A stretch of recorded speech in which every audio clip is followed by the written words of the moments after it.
Good afternoon, YouTube. This is Dave the Balloon Dude here with another balloon tutorial. Today is going to be kind of a fun one that you've probably not seen or thought of before. If you've been on YouTube before, you've probably seen how they put roses in jars, like Beauty and the Beast. I'm making something a bit more different, a bit more interesting, something that you probably won't get a request for, but it's fun to have in case a kid asks for a surprise or if it's around Halloween. And today I'm going to show you guys how to make a brain in a jar. This only takes 2 balloons, so let's get started.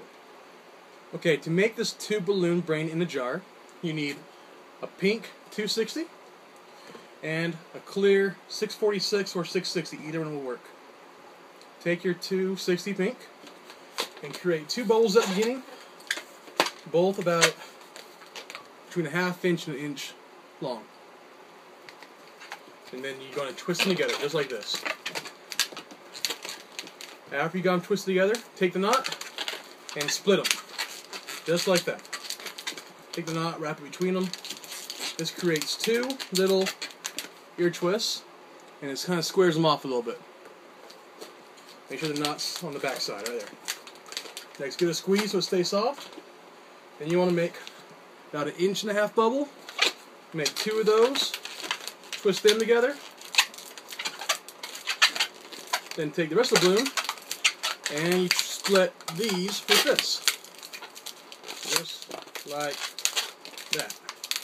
Position the 2 small bubbles in front and those ones in back. So it creates something kind of like this. You see our brains kind of come together. Next, give it another squeeze. 2 more small bubbles, like in the front. Twist them together and split them. And that will be your brain. This is a fun design. I came up with this actually while I was at a book release party when I was working with a friend of mine. We're both working there that day. We were bored because there wasn't a ton of kids, and I decided to experiment, and this was the result. I ended up making a giant killer robot with this as a brain. I got a $10 tip out of it, so it was worth it. Alright, so right there, you got the brain. See how it is right there? Next, take a pair of scissors, cut off the tip a little bit,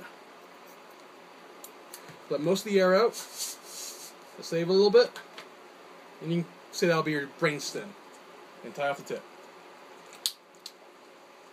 So, here's what you should have so far for the brain.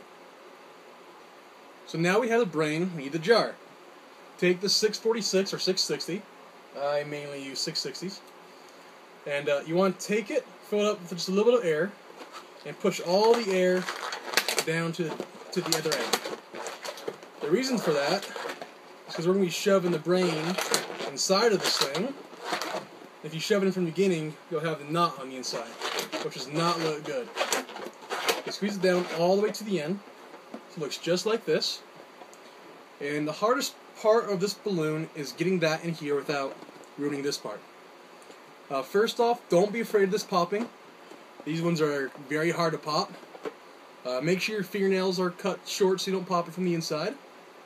Now, take the brain, hold this balloon in your other hand. It's good if you actually support it so it doesn't go down.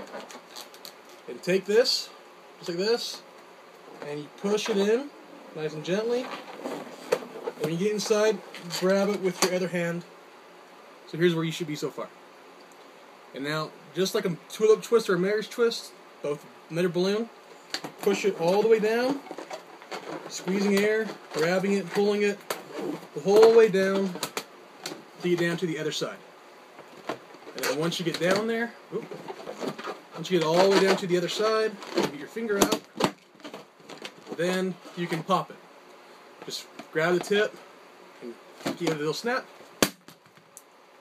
That turns the balloon inside out, just like that. Now that you've got it in there, you want to take your pump, and usually I do a lot of my balloons with mouth inflating, but if you do that with these balloons, with the ones like this, it'll make them foggy on the inside. It doesn't look nearly as good. You just need to blow up a little bit. Position the brain in there so it's about in the middle. And then tie it off. Just like this. It creates the, if you do it right, hopefully I did, I'll show you what I mean. It creates the effect of the brain is kind of floating there in the jar. And you can cut this off or you can leave it. So anyway, there's the brain in the jar. And now I'm going to show you a couple things you can do with it. Now, this is kind of the killer robot design I did. They got me the $10 tip at that party. Very simple. It took 2 black balloons and a silver balloon for the arms. You can kind of have fun with it. I did one hand kind of as a claw. Other hand, whatever that is, you can add a laser gun in the hand. But there's one sort of thing you can do with it. Make sure you turn the right way. There we go. So there's a killer robot with a killer brain head. Another thing you can do with this guy is kind of like something like this. Like the brain from Teen Titans, or like the brain car thing, whatever. Give it a couple wheels and a body like this. Then there you go. There's something a little bit creative. And there you go. So there's some ideas for you. Killer robot and little brain, Teen Titans, superhero villain, whatever. You can also just use the brain design by itself for like a zombie or for like a Frankenstein. Probably be a very easy, quick thing you can do for Halloween. Just a couple ideas for you. Anyway, I hope you guys enjoy this tutorial. You guys can get some use out of it. Please like this video and don't forget to subscribe to my channel. If you have any comments about this video, any other ideas for what you can do with the brain in the jar, let me know in the comments down below. And if there's anything else you guys want to see, feel free to email me. My email will be in the description below. Anyway, this is Dave the Balloon Dude, and have a nice day.